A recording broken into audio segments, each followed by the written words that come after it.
síntese do cristianismo. Como foi inspirado pelos apóstolos, como está toda baseada essa declaração nos escritos do Novo Testamento, acabou chamado de credo apostólico. Não temos um autor específico desse credo que foi se formando ao longo de alguns poucos séculos, e as suas primeiras versões conhecidas são do início do século IV. Eu me refiro ao chamado credo apostólico. Eu o lerei antes da mensagem propriamente dita, por entender que o tempo em que vivemos exige que nós reafirmemos a nossa fé. Creio em Deus Pai Todo-Poderoso, Criador dos céus e da terra. É a primeira declaração. A segunda, creio em Jesus Cristo, seu único Filho, nosso Senhor. Aí se seguem vários complementos. Creio em Jesus Cristo, seu único Filho, nosso Senhor, o qual foi concebido pelo poder do Espírito Santo, nasceu da Virgem Maria, padeceu sob Pôncio Pilatos, foi crucificado, morto e sepultado, desceu à mansão dos mortos. E aí, essa pergunta logo surge: o que significa isto? A ideia precisamente é que antes de Jesus Cristo, todos ouviram o Evangelho. O apóstolo Pedro explica esse texto, essa realidade, que esse texto resume numa linha só: desceu à mansão dos mortos, ressurgiu dos mortos ao terceiro dia, subiu ao céu, está sentado à direita de Deus Pai Todo-Poderoso, de onde há de vir para julgar os vivos e os mortos. Essa é a segunda declaração sobre a pessoa de Jesus. A terceira, creio no Espírito Santo. Aqui terminamos então as três declarações de ordem trinitológica sobre as três pessoas da Trindade. A seguir vem outras formulações. Creio na Santa Igreja espalhada pela terra. Creio na comunhão dos santos. Creio na remissão dos pecados. Creio na ressurreição do corpo. Creio na vida eterna. Este é o resumo da nossa fé, nesse chamado credo apostólico. Como eu disse, precisamos reafirmar a nossa fé, que ao longo da história, não é agora, vem sendo bombardeada com outras expressões de outras fés. E tudo isso que nós vimos hoje, a Igreja Apostólica já convivia com isto. O paganismo, que tem várias manifestações, era algo muito vivo e forte na cultura do tempo dos apóstolos. Não há nenhuma novidade nisto. Jesus já sabia de tudo isso, mas ele disse: as portas do inferno não vão prevalecer contra a minha igreja. E nós somos convidados a repetir essa formulação credal, mas não só a repeti-la, mas entendê-la e crer que a nossa fé não é firmada em nós mesmos, mas é alicerçada na graça de Jesus. Por isso aquele hino que nós cantamos, né? Fiquem tranquilos os músicos, não vamos cantar agora não. Em nada ponho a minha fé, senão na graça de Jesus. Aleluia. Nós estamos hoje, então, no dia de hoje, concluindo nossa pequena série sobre as 7 palavras ou 7 frases da cruz. Vamos terminar, se Deus nos permitir, no culto das 19 horas.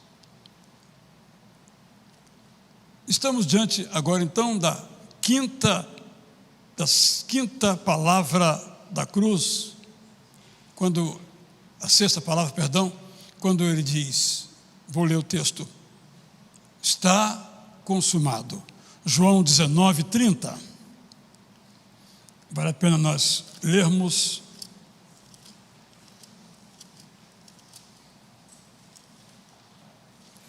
As palavras da cruz, ou frases da cruz, estão todas registradas nos evangelhos de Mateus, Marcos, Lucas e João, predominantemente em Lucas e também em João, uma em Mateus e outra que é uma confirmação em Marcos. Então, no capítulo 19, nós lemos esta sexta palavra da cruz. Estava ali, verso 29, primeiramente, um vaso cheio de vinagre. Embeberam de vinagre uma esponja e, fixando-a num caniço de isopo, aproximaram a esponja da boca de Jesus. Quando Jesus tomou o vinagre, disse: está consumado, e inclinando a cabeça, entregou o Espírito. E ele fala uma outra palavra que outro evangelista narra: Pai, em tuas mãos entrego o meu Espírito, que vamos tratar, se Deus nos permitir, no culto das 11 horas.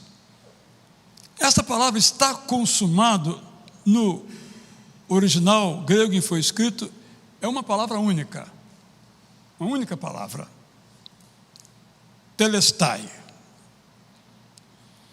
que vem do verbo telos, finalidade, objetivo, fim enquanto realização.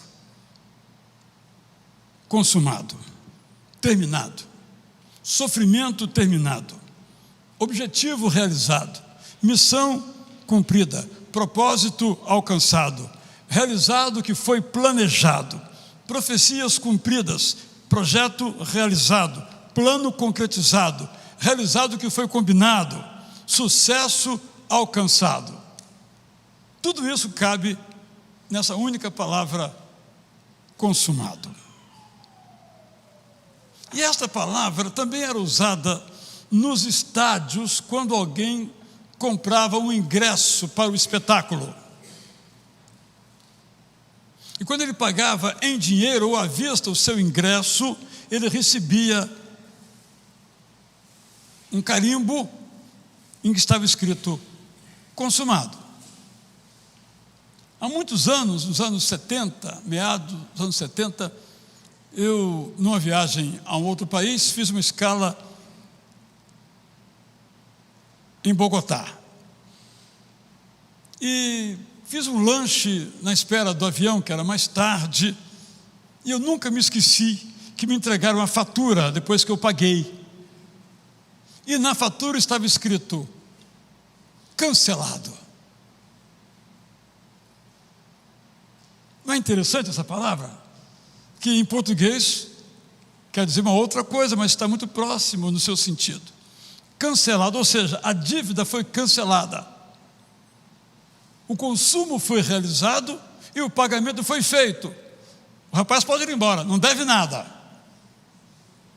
Penso que isso nos ajuda a entender um pouquinho essa expressão consumado que encontramos na boca de Jesus. Quando ele diz consumado, ele está dizendo que, tendo clara consciência do que viera a fazer no mundo, tinha também a clara consciência que tinha feito. Consumado quer dizer o auge do amor de Deus para conosco se realizou. Consumado quer dizer que a morte de Jesus na cruz fez parte de um plano.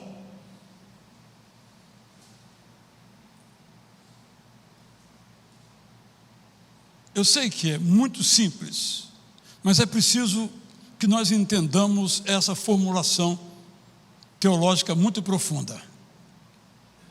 A morte de Jesus na cruz, e o consumado o revela, fez parte de um plano. O primeiro capítulo deste plano está no livro de Gênesis, versos 14 e 15 do capítulo 3, texto que muitos conhecemos de cor. Então o Senhor Deus disse à serpente: por causa do que você fez, você é maldita entre todos os animais domésticos e entre todos os animais selvagens. Você rastejará sobre o seu ventre e comerá pó todos os dias da sua vida. porém inimizade entre você e a mulher, entre a sua descendência e a descendência dela. Este lhe ferirá a cabeça, e você lhe ferirá o calcanhar. Você é a serpente. Animal.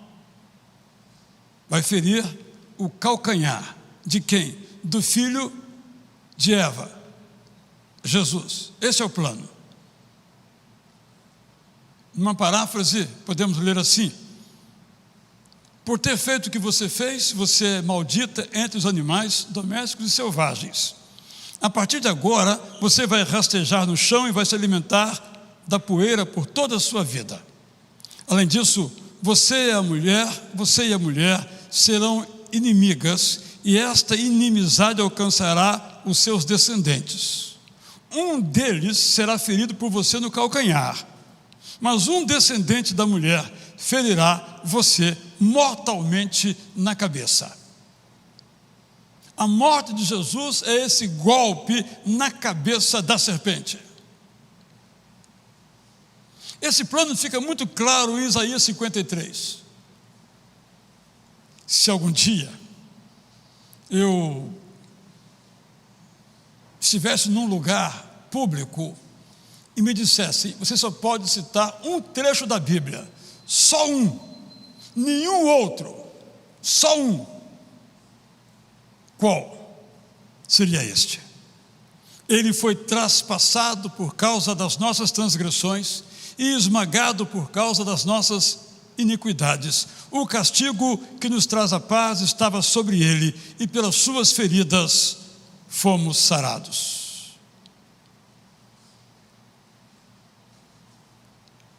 Esses versos 4 e 5, eu não li o 4, certamente ele tomou sobre si as nossas enfermidades, e as nossas dores levou sobre si, e nós o considerávamos como um aflito, ferido de Deus e oprimido. Preciso falar sobre enfermidade. Em nosso culto, em que lemos a Bíblia em voz alta, toda quinta-feira, apenas online, nessa semana nós lemos alguns capítulos de Isaías, sobretudo nesta parte. E uma pessoa, então, postou no chat do YouTube a seguinte pergunta: explica, tomou sobre si as nossas enfermidades e as nossas dores levou sobre si, porque ainda ficamos doentes e passamos por dores? Uma pergunta muito valiosa, porque há uma resposta que vem sendo dada no meio cristão. Hoje, nosso programa Momentos com Cristo, eu, sem querer, coloquei uma casca de banana para o pastor Alcenir, mas ele se equilibrou e ficou em pé direitinho. Na autêntica dança dos famosos, ele se saiu muito bem. Eu perguntei ao Alcenir: com Cristo todos os nossos momentos são bons? Ele disse assim: às vezes sim, às vezes não. Nós também passamos por momentos difíceis em nossas vidas, momentos ruins. Nem sempre são bons momentos com Cristo que nós passamos. Mas a diferença é que, passando por momentos ruins, Cristo está conosco. Porque alguns têm ensinado que enfermidade aqui quer dizer enfermidade física, e que dores aqui quer dizer um sofrimento de natureza emocional ou física. No entanto, quando nós lemos o texto, todo o capítulo 52 da sua segunda parte e o 53, fica claro que enfermidade e dor aqui são os nossos pecados e as consequências deles no plano espiritual. É claríssimo, não há nenhuma dúvida.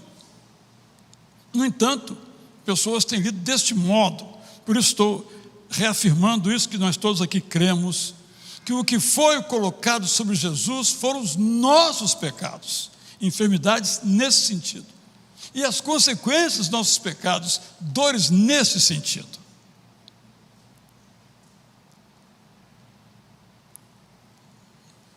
tudo, vou ler o mesmo texto, Isaías 53, 4 e 5, em outra paráfrase, porque Ele assumiu as nossas enfermidades e sofreu como nós sofremos. Por isso nós o consideramos como culpado, castigado com justiça por Deus, quando de fato Ele foi ferido por nossos pecados, já que era totalmente inocente. Embora inocente, Ele foi machucado por causa dos nossos erros e esmagados por causa de nossas maldades. Por ter sido castigado em nosso lugar, alcançamos a paz. Assim, foi por intermédio dele que nós fomos salvos. Consumado indica, portanto, que Deus planejou desde o princípio a nossa salvação.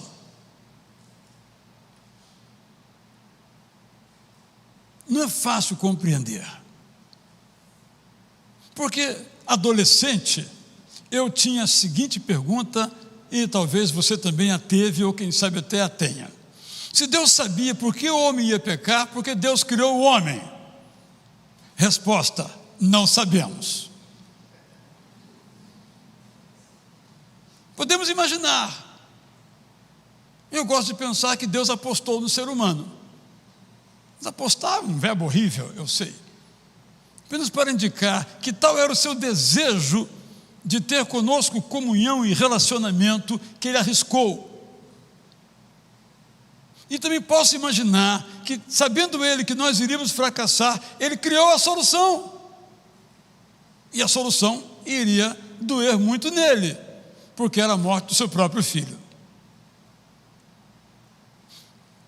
A morte de Jesus, portanto, faz parte do plano de Deus, do projeto de Deus. Tornou-se parte integrante do modo como Deus decidiu, determinou-se a salvar os seres humanos. O que Gênesis 3 nos mostra é que nós somos pecadores. Mas toda a Bíblia nos mostra, não só Isaías, que acabei de ler, que Jesus assumiu os nossos pecados, isto é, tomou o nosso lugar. Nós não podemos perder de vista essa perspectiva, que é o coração do cristianismo. Quem pecou, que morra. Quem errou, que arque com as consequências. Essa é a lógica humana. Mas a lógica divina é: Israel, você errou, mas eu morro no seu lugar e perdoo os seus pecados. Dá para compreender? Não. O amor de Deus não é para ser compreendido. Deus não é para ser entendido, é para ser recebido. Nós todos, por sermos pecadores, precisamos de um Salvador. Jesus é o Salvador. Ao nascer, se tornou nosso Salvador. Ao viver, se tornou nosso Salvador. Ao morrer e dizer consumado está, é o nosso Salvador. O plano de Deus foi realizado e continua sendo realizado. Mas esse plano inclui o arrependimento. Qual é a nossa parte? Nós fazemos duas coisas para sermos salvos. A primeira não é boa, mas a segunda é excelente. A primeira é que nós pecamos. Contribuição negativa, nós pecamos. E Deus resolveu o problema. Você pecou, mas eu morro em seu lugar. E se você se arrepender, você volta a ter comunhão comigo. Esse é o plano perfeito de Deus. Temos algumas dificuldades. Além dessa pergunta, por que Deus nos fez sabendo que iríamos pecar? Há outras que têm trazido muita divisão também no meio cristão. Deus, em Jesus, morreu por todos, ou morreu pelos escolhidos, ou eleitos, ou predestinados. Esse é um tema recorrente. Então, ao longo da história, alguns pensadores cristãos têm ensinado que a morte de Jesus na cruz é para todos os seres humanos. Todos que se arrependerem são justificados, no termo bíblico, ou perdoados, como melhor compreendemos. Todavia, sobretudo a partir do século XVII, surgiu um campo teológico que interpreta os textos bíblicos, sobretudo Romanos capítulo 8, como Deus morrendo na cruz apenas para os escolhidos, para os eleitos. E a discussão se estabelece, está vivíssima ainda hoje no Brasil, vivíssima. Os batistas, ao longo da história, resolveram esse problema, não discutindo o assunto. E foram muito sábios. Porque, às vezes, discutir um assunto gera, eu estou de um lado e você de outro. Pode até gerar inimizade e divisão. Os batistas resolveram isso dizendo o seguinte ainda: os eleitos são aqueles que de antemão Deus sabia que iria aceitar o plano da salvação. Essa eleição não é baseada numa prévia determinação ou predestinação, mas na presciência de Deus ou no prévio conhecimento de Deus sobre as nossas ações. Uma maneira belíssima de também resolver esta questão. Então eu quero só contar uma pequena história aqui para os irmãos, alguns já a conhecem.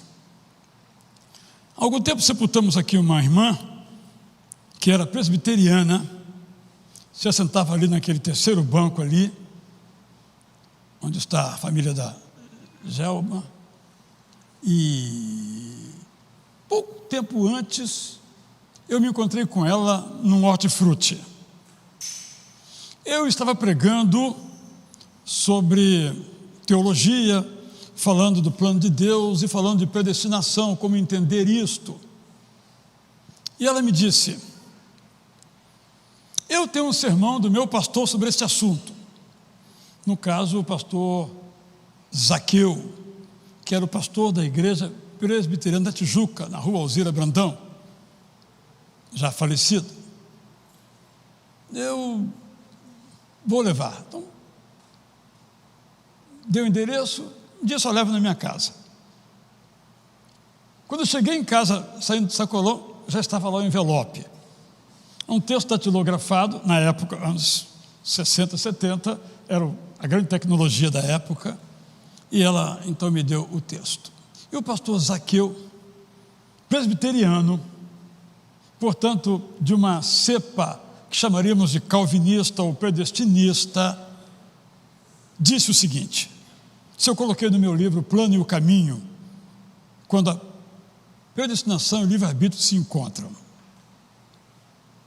que a predestinação é o plano de Deus. Deus predestinou todos os seres humanos para a salvação. E a eleição ou a salvação é a resposta humana. Aí está o plano. O apóstolo Paulo diz isso a Timóteo: Deus quer que todos os homens se salvem. Esse é o desejo de Deus. Ele mandou Jesus morrer na cruz para que todos os seres humanos fossem salvos.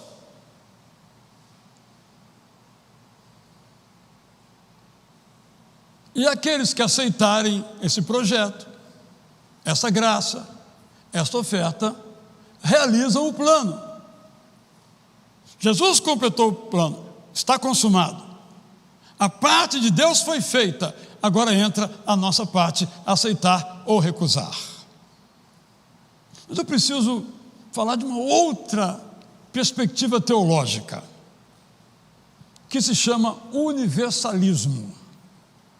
Segundo essa perspectiva, Jesus morreu na cruz por todos. independentemente de aceitarem ou não. Todos são salvos, porque essa é a vontade de Deus. É uma perspectiva, como eu disse, recebe o nome de universalismo, porque a salvação é universal e alcançará a todos, independentemente do seu desejo e da sua vontade e da sua decisão. Não me parece que a Bíblia nos autorize essa escolha, porque ele fala de salvos e perdidos. Fica muito claro ao longo da Bíblia esse ensino. Também acho que a lógica contraria esse ensino. Como alguém vai ser abençoado para ir a um lugar para o qual não quer ir? É bênção? Acho que a lógica também está do lado da ideia de que o plano é que todos se salvem. E esse plano perfeito, o único plano possível, se completa, se realiza quando eu recebo, quando eu aceito a oferta da graça. Um plano perfeito. Quando o homem se afastou de Deus, ficou decidido no céu que em algum momento da história, um dos três membros da Trindade viria à Terra e demonstraria de modo definitivo ao ser humano o quanto era amado. Por isso Jesus Cristo veio, viveu, ensinou, morreu. O plano não era conhecido dos homens. Por isso Jesus foi aceito livremente por uns e livremente rejeitado por outros. O plano era perfeito porque não dependia do ser humano, que não pode se salvar a si mesmo. Eu sei que é uma frase muito comum, mas é necessária que seja afirmada e reafirmada. O plano era perfeito porque era uma oferta graciosa, contendo um convite maravilhoso para a vida, mas deixando o homem livre para fazer a sua escolha. O plano era perfeito porque foi perfeitamente consumado na cruz.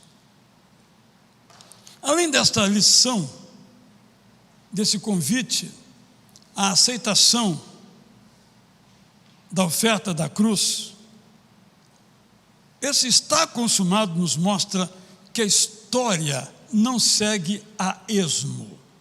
Não é um navio sem comandante num mar revolto. Deus tem um plano para nós. E esse plano não nos é imposto.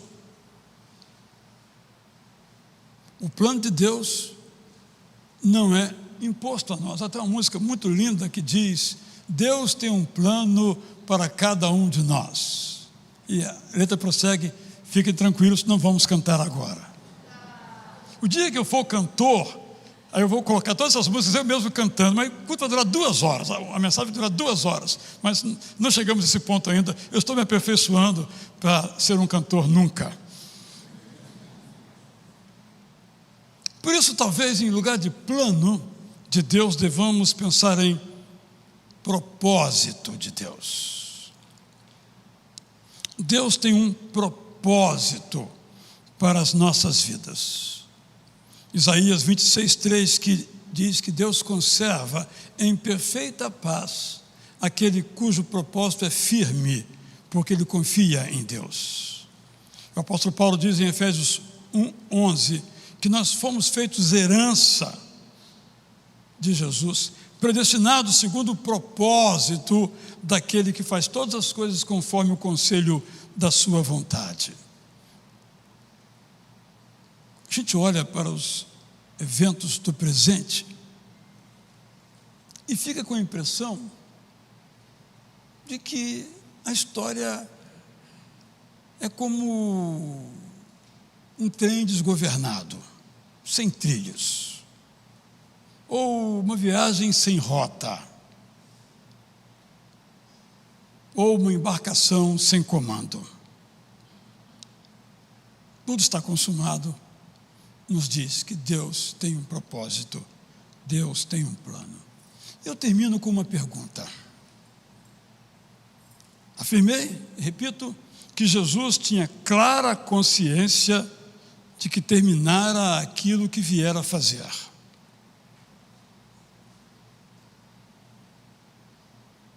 Como eu vejo a maioria das pessoas no mundo, viver é comer, beber e morrer.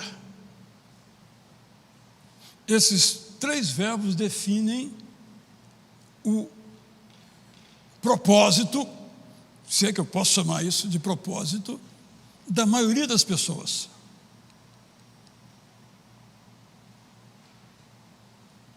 Agora, comer, beber e morrer,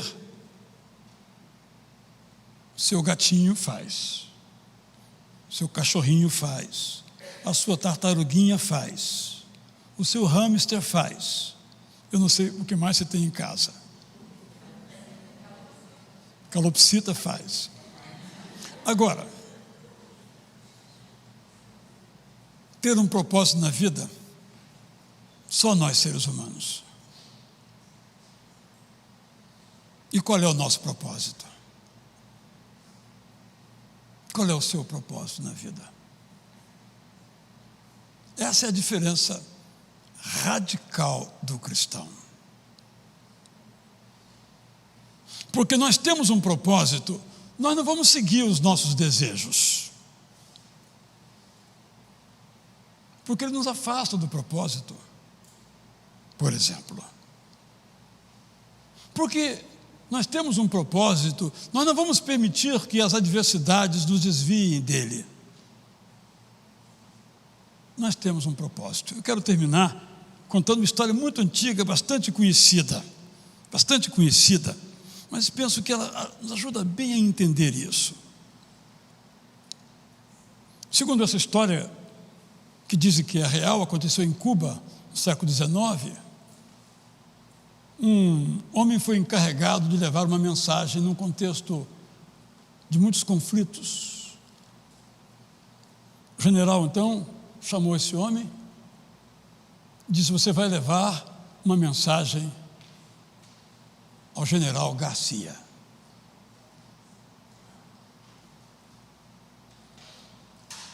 Onde ele está? Não sei. Nas montanhas, pelas montanhas.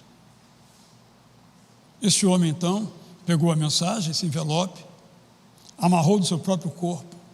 Diz o texto, é muito bonito o texto, ele passou por vales, montanhas, perigos, tentações, seduções, até levar a mensagem a Garcia. Então, nossa vida, minha vida, estou falando de mim, tem um propósito. Comer faz parte, beber faz parte, dormir faz parte, ou quaisquer outros verbos que queiramos colocar, mas não dão o significado da nossa vida. Eu olho para Jesus quando diz está consumado, como alguém que viveu num propósito. Diz o autor bíblico que ele, por causa da alegria que iria experimentar, passou pela morte. Ele disse: passa de mim, se for possível, esse cálice, contudo não seja como eu quero, mas como tu queres. E por causa do propósito, ele submeteu à morte, morte de cruz, diz o texto que lemos no começo deste culto. Nós todos, irmãos e irmãs, todos nós, temos que, a cada dia, em nossa oração ao despertar, Senhor, está claro para mim o meu propósito, a minha missão, eu estou realizando, eu estou caminhando nele. Chegará um momento na minha vida em que eu poderei dizer: está consumado, game over, terminei, realizei, feliz estou. Deixo, portanto, para a minha reflexão, sua reflexão. As pessoas pensam nisso de modo diferente, conforme as suas idades, normal na nossa experiência, mas é uma pergunta que não tem idade. Quem é jovem, se essa pergunta está clara e a sua resposta também clara está, viverá uma outra vida.